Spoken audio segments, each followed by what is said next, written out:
দিলে একটা ছবির দাম তাহলে 500 টাকা। 500 টাকা। আর রাকিব ভাইকে বললাম ভাই একটা ছবি তুলে, সে ডিরেক্ট বললো সরি, সে ছবিই তুলবে না।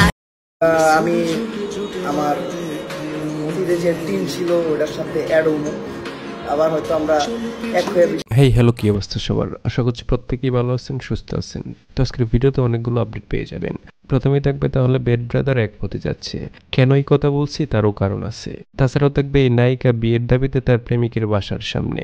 এদিকে রাকিব অন্তরার সাথে ছবি তুলতেও টাকা লাগে, এমন তথ্যই প্রকাশ করেছে এক কাপল। তো বিষয়গুলোর বিস্তারিত জানতে থাকুন ভিডিও শেষ মুহূর্ত পর্যন্ত। তো চলুন শুরু করা যাক।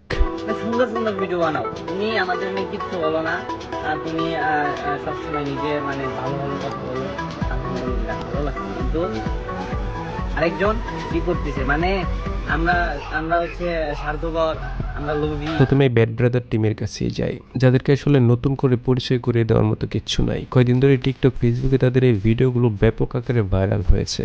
আবিরের সোশ্যাল মিডিয়া থেকে এই ভিডিও আসার পর থেকে অনেকেই বলে যাচ্ছে তাহলে বেড ব্রাদার এক হতে যাচ্ছে। যে কিছু অডিয়েন্স আছে যারা আমাদের পুরান ছবি আছে, পুরাতন অনেক ভিডিও আছে যেগুলো টিকটক হোক, ফেসবুক হোক, অনেক জায়গায় আপলোড করে, কিছু কিছু ইমোশনাল গান লাগে। এদিকে মুরসালিন ওই ভিডিও আপলোড করে, টিকটক আইসা মানে সুন্দর সুন্দর ভিডিও বানাও, তুমি আমাদের নিয়ে কিচ্ছু যেখানে বলো না। সবাই ওমর অন ফায়ারকে ভালোই বলে যাচ্ছে। তারা দুইজনই ওমর অন ফায়ারকে নিয়ে বেশ পজিটিভ। তবে তাদের এই পজিটিভ হওয়ার কারণও রয়েছে। ওমর অন ফায়ারও এই নিয়ে মুখ আমার খুললেন। অতীতে যে টিম ছিল ওটার সাথে অ্যাড হবো, আবার হয়তো আমরা এক হয়ে ভিডিও করবো। এমন কিছুই না, আমাদের অতীতে যে টিম ছিল ওটা এখন আর নাই। আমাদের অতীতের যে ব্যাড ব্রাদার ওইটা আমরা খুঁজে পাইলাম না, এক হইব কেমনে। তিনি জানান আগের বেড ব্রাদার এখন আর নেই, আমরা চাইলে আর এক হতে পারবো না, কারণ এই বেড ব্রাদার এখন টুকরো টুকরো হয়ে গেছে। সবাই আলাদা আলাদা কাজ করে যাচ্ছে। আবির, মুরসালিন এদের মধ্যেও ঝামেলা হচ্ছে। তারা একে অপরকে নিয়ে ভিডিও বানিয়ে যাচ্ছে। সময় যখন খারাপ হয় তখন কাছের মানুষই খোঁচা দিয়ে কথা কয়। এই জন্যই তারা অমরকে নিয়ে কথা বলেছে।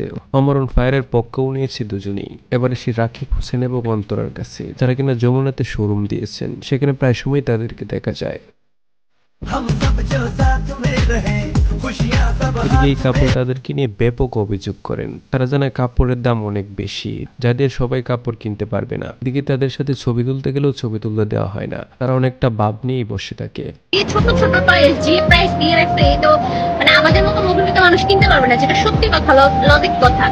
একটা টিম হলে যে কোনো একটা পারচেজ করতে হবে, এটা কোনো কথা। আমরা সব ঘুরে দেখলাম যে সর্বনিম্ন যে মানে চয়েস।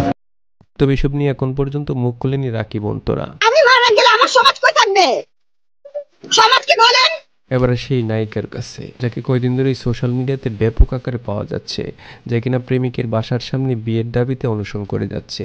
গতকাল তো তিনি টাক ভাড়া করেও মাইকিং করে যাচ্ছে যে তাকে বিয়ে না করলে সে এখানেই বসে মানুষ থাকবে। যদি কোনো মেয়ের প্রতি আসক্ত হয়ে যায়, কোনো মেয়েকে এসব থেকে সাধারণ পাবলিক বেশ মজা নিয়ে যাচ্ছে। অনেকেই বলে যাচ্ছে টাকার বিনিময়ে কাজ করলেন, এখন আবার বিয়ে করবে কেন? টাকা কম দিয়েছে নাকি? কম দিলে নতুন চুক্তি করে আবার টাকা নিয়ে নেন, বিয়ে করার কি দরকার? যাক, সোশ্যাল মিডিয়াতে সব ভাইরাল না হলে অনেকের মন খারাপ থাকে, তাই হয়তো কয়দিন পর পর এইসব জিনিস সামনে আসে আর মানুষ মোবাইলে বসে বেশ বিনোদন নেয়। তো ভিডিও এই পর্যন্তই। ভিডিও থেকে আপনাদের কেমন লাগলো কমেন্ট করে অবশ্যই জানাতে ভুলবেন না। ভালো লাগলে লাইক কমেন্ট শেয়ার করবেন। ভালো থাকবেন, সুস্থ থাকবেন। Till then, take care.